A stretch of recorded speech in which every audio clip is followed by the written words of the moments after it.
Hello everyone, today we are going to learn on how to solve this error on XAMPP.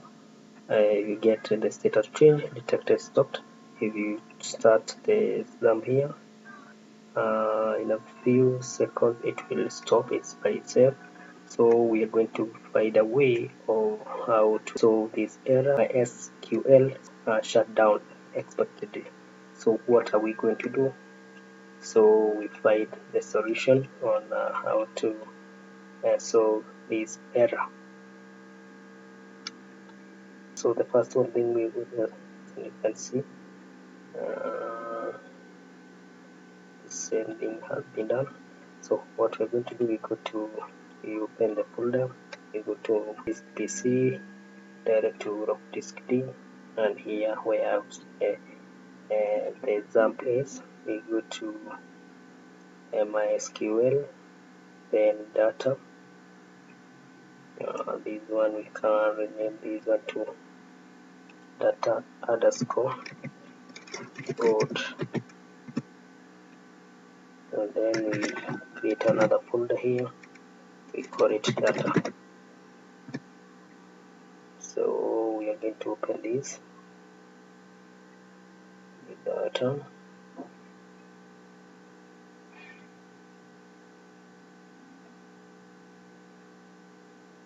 Here we are going to copy all this folder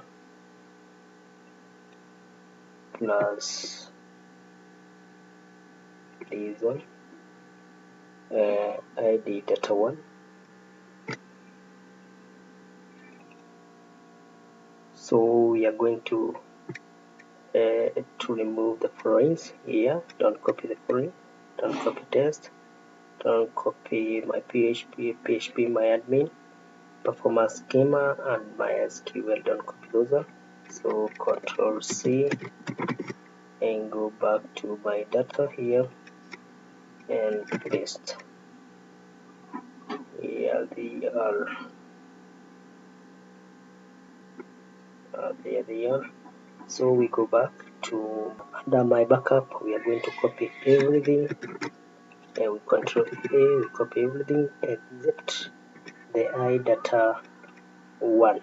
So we copy this one, and then we go to my SQL, my data, we paste.